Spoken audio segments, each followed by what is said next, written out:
I have had an interesting day. I went to a memorial ceremony up in Mount Olive, a very nice veterans memorial park, and I was called to represent the branch of service Army. My dad's side was all Army, and the ceremony was really beautiful. We had to do distancing, and there were really no audience. Couldn't have the regular thing. I never participated in one before, but it came to mind. I was thinking of my father's uncle David, who was a military officer and was a prisoner of war in France, and he never made it home. He was shot in the back while a prisoner of war. So we pretty much figured he suffered foul play because he was wounded. Anyway, I was thinking of Uncle David and wanted to share it with you. Uncle David, second in his class at West Point. Well, I want to read chapter 3 of my book, The Phoenix and the Falcon. You can get this book on Amazon, also on my website, catherinegnewcomer.net.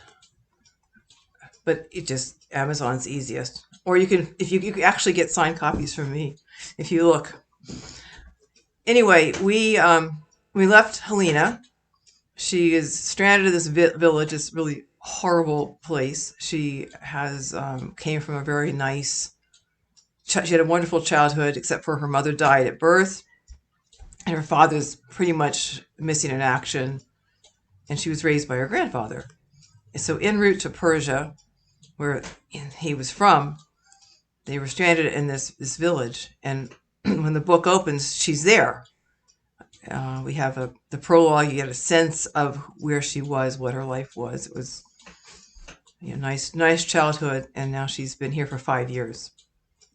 In the middle of the night, tall blonde stranger burst into their world, and everything.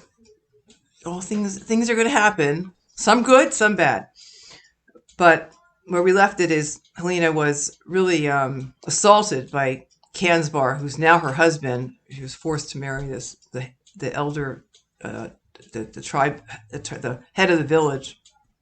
And it was a bad situation for her because she was only 12. And Ivan,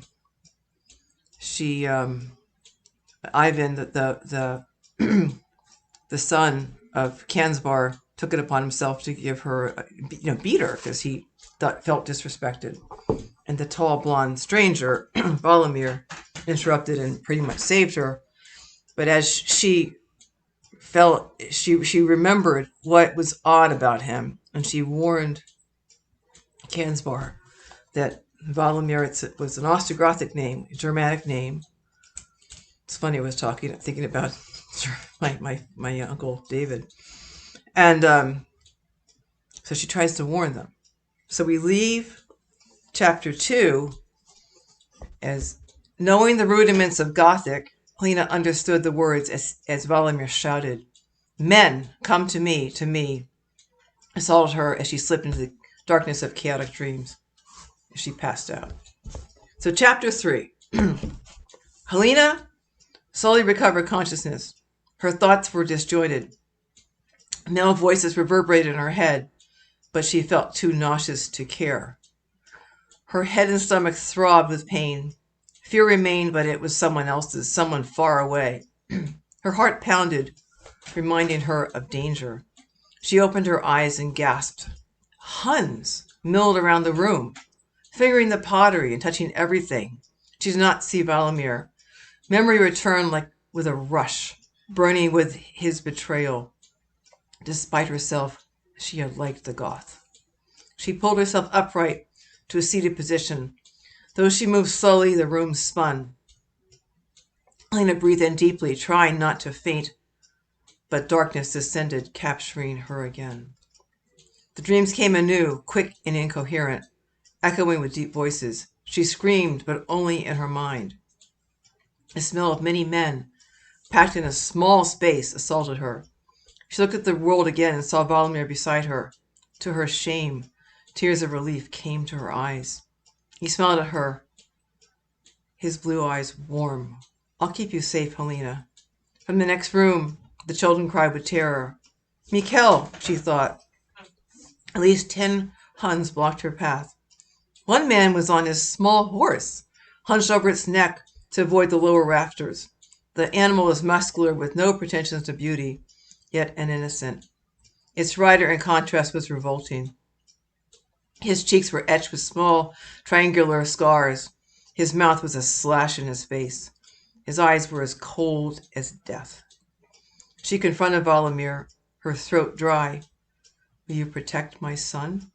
Without thinking, she had used Greek, the language of her youth. He smiled. An eyebrow raised, he said nothing for a moment. In her bowels, Helena felt sick with fear. He leaned over her to whisper in her ear, "For you, and you alone, I will." Her eyes widened. He had answered in Greek. His accent was northern, probably Thracian, but she understood him easily. She stared at him with sudden hope. Are you from Constantinople? "No, Helena, but news from the great city travels on the winds. My grandfather and I were from there." The sound of Greek was poignant, bringing her thoughts of home. Volodymyr nodded as if her statement confirmed what he already knew. She did not understand him. "May I join Mikkel?" Volodymyr glanced at the rider. "It would not be wise. You betrayed us to them." She spoke without considering whether her accusation was offensive. "I know, but no lives need be lost this day." She wondered at his words. A part of her yearned for morning and wished that she could awaken from this horrible dream. Yet in her heart, she knew that no nightmare ever felt so real. The stench of so many Huns in a small space was overwhelming. Volodymyr motioned to another blonde Ostrogoth. "Thumidir, guard her," he said in Greek. The man nodded. As he stepped near, his long hair glistened in the firelight. Unlike the Huns, he moved fluidly, at ease on the ground. His leather garments were supple from use. His right arm wore the scars of battle. He studied her with lively blue eyes. Using Gothic, Volodymyr shouted, "Men, we've come to a place of wealth." The Huns grumbled with sounds that could have been pleasure, but the noise was guttural, warlike. Chills rushed down Helena's spine. Her grandfather, Belusistram, had been a gifted linguist. To please him, she had persevered in their lessons. Though fluent in Greek, Persian, and now Slavic, she remembered only a smattering of Latin and Gothic. Helena wished that she had never had a use for the remnants of this skill. To the civilized world, Huns were despicable, barely human. Beyond seeing them occasionally in Constantinople, her experiences had been limited to night terrors. Her nurse, Miriam, would threaten her, telling her how Huns kidnapped bad little girls who would not go to bed. The tactic was so effective that Helena had never told her grandfather, only realizing years later that he would have disapproved of the ruse. To find Helena's preconceptions, the Huns were varied in appearance. Some were true to type, via the Mongol nation. Others were almost blonde. Despite their differences, most had marked their cheeks with many tiny scars. Some had deformed skulls, the work of tight bands around their heads in childhood. Though they wore leather, many brightened the drab brown with colorful pieces of cloth. They were armed with short swords. Most had short bows and a pouch with arrows hanging behind their backs. They were everywhere, moving incessantly. Some were eating the remnants of the meal she had prepared a lifetime ago. Others nudged each other as they pointed to the partition. For the moment, it remained intact. The women's screams were high-pitched, frantic with fear. The children simply wailed. Helena wanted to join the hysteria, but managed to keep it at bay. Kanzvar sat rigidly on a stool, unharmed, his mouth open. Ludmilla had held Ivan in her arms, rocking him as if he were still her young child. He looked pale, but his eyes glittered. Helena hoped malice would keep him lucid. Despite his strength, he could not overcome so many. Volodymyr shouted, "Be still and obey." The men quieted immediately, a tribute to the Ostrogoth authority. Kansvar had loomed over. Valimir loomed over Kansvar. Compared to the Huns, he was a giant. The courteous, reserved side of him was gone. All trace of gentleness vanished. Instead, a warrior stood ready for combat. His legs slightly spread, his knees flexed, his weight poised on the balls of his feet. He had emerged as a leader. When playing cat and mouse with Kansvar, Helena had glimpsed fragments of his personality. It was as if he had been sketched with charcoal. Lines had been drawn sharply and with definition, but the portrait had lacked depth. As a warrior, the picture became vibrant with menace. Valimir no longer restrained his dark side, but used it to control the men. In his own right, he appeared as ruthless as any of them. He shouted, "Treasure is here for the seeking. We will bring Attila joy." The Huns greeted his announcement with a mixture of shouts and growling sounds. The noise was horrible, making Helena's stomach churn with bile. Fear for Mikhail tore at her like a hungry wolf, shredding her heart. She needed to hold her child both for his comfort and for her sanity. "He waits for us many leagues to the north. We dare not tarry. When he sees our gifts, his pleasure will be deep. At daybreak we'll fly to him." Despite her raw fear, Helena wondered at Valimir's words. He was describing her grandfather's property, yet no one had given him any inkling of the wealth that was hidden behind the wooden shelves. "There is someone here who will show us the treasure." Helena sensed for the final betrayal. Valimir called out in the dialect of the steppes, "Maga, come and join the men, unless you prefer they came for you." Helena felt relief, anxiety, and curiosity all jumbled together. With a fearless gesture, Maga threw open the curtain. Somehow she had managed to join the women. Catcalls showered her. She ignored everyone but Valimir. Keeping her eyes on his face, she approached him with modesty. Her voice was pitched low, full of promise. "How may I be of service to you, great lord?" "Our lord awaits us to the north, woman. Your lord," motioning towards Kansvar. "Kansvar sits alone on that stool."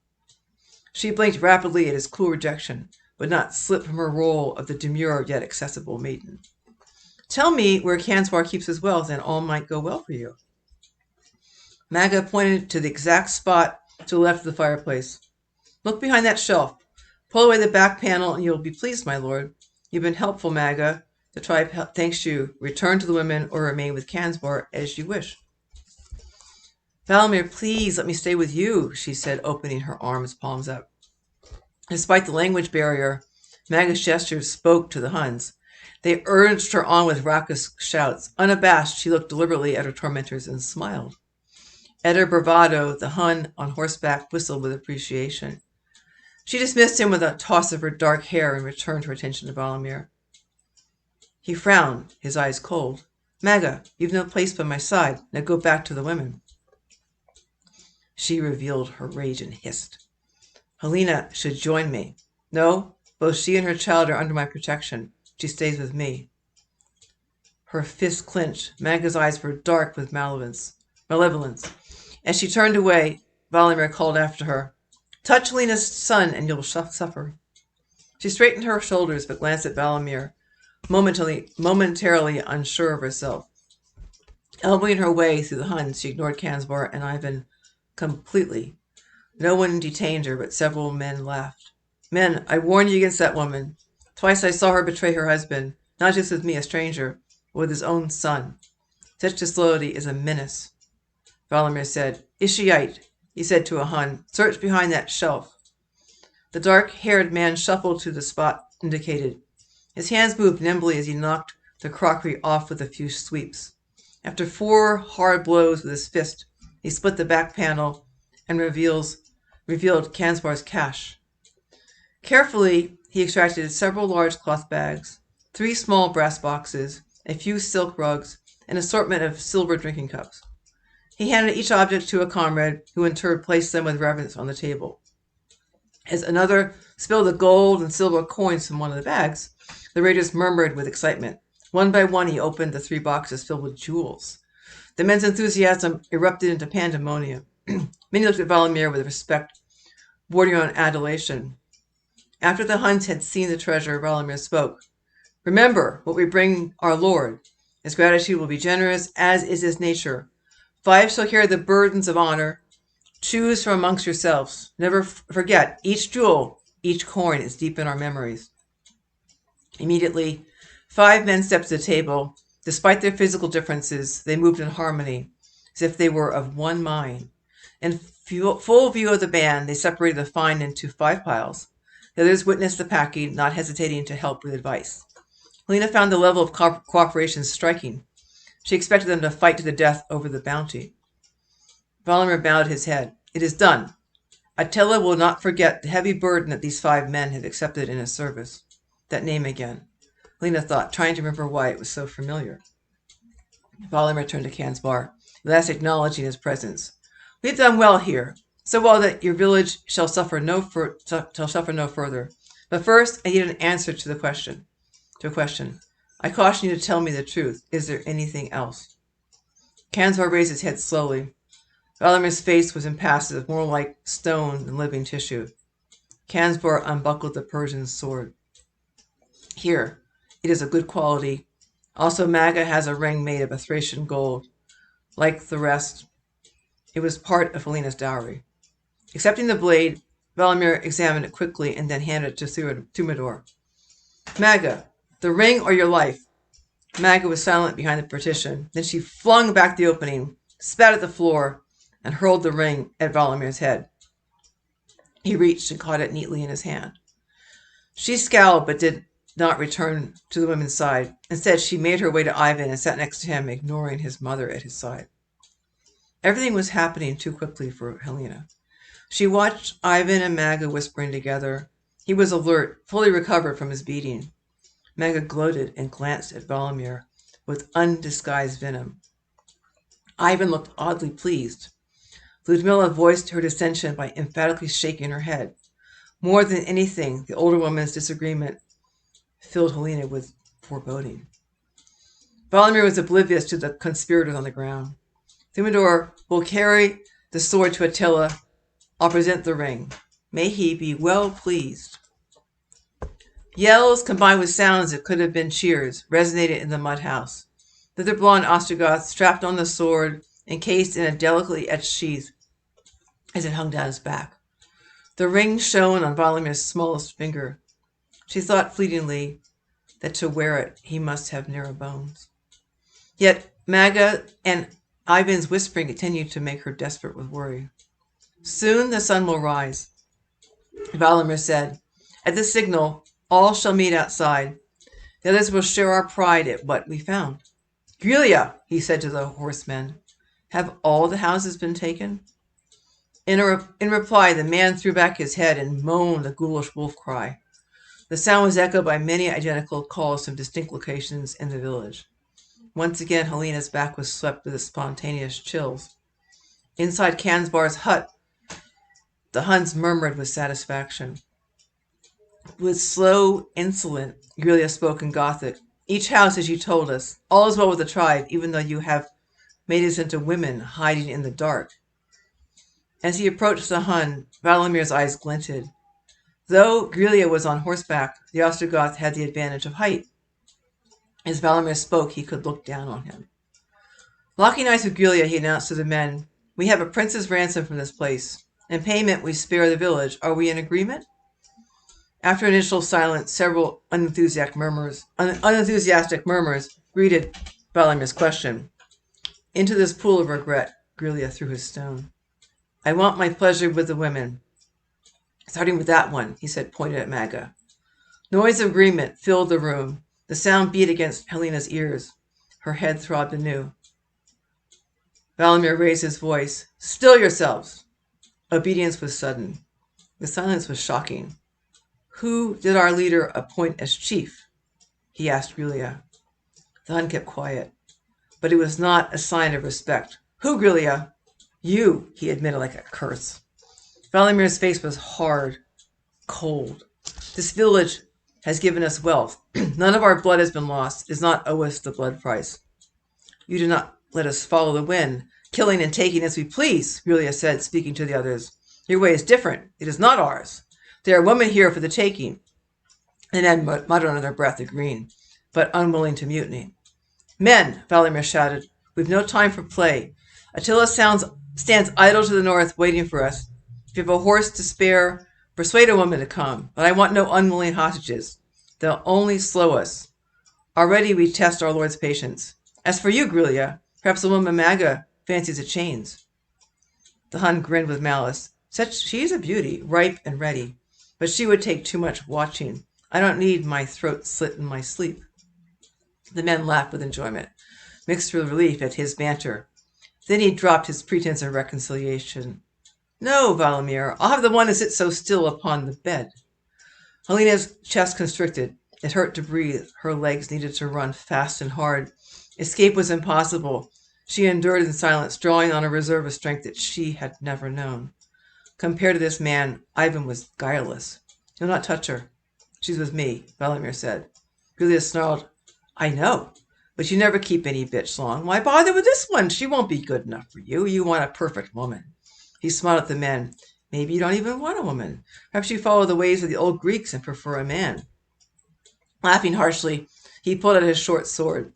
As he pointed at Valimir's stomach, the Goth pivoted away as he unsheathed his weapon. You challenge me? Valimir asked, his sword drawn, yet relaxed, completely in control of himself. Over a woman, or because Attila gave me command? Grulia hesitated, then shrugged his shoulders.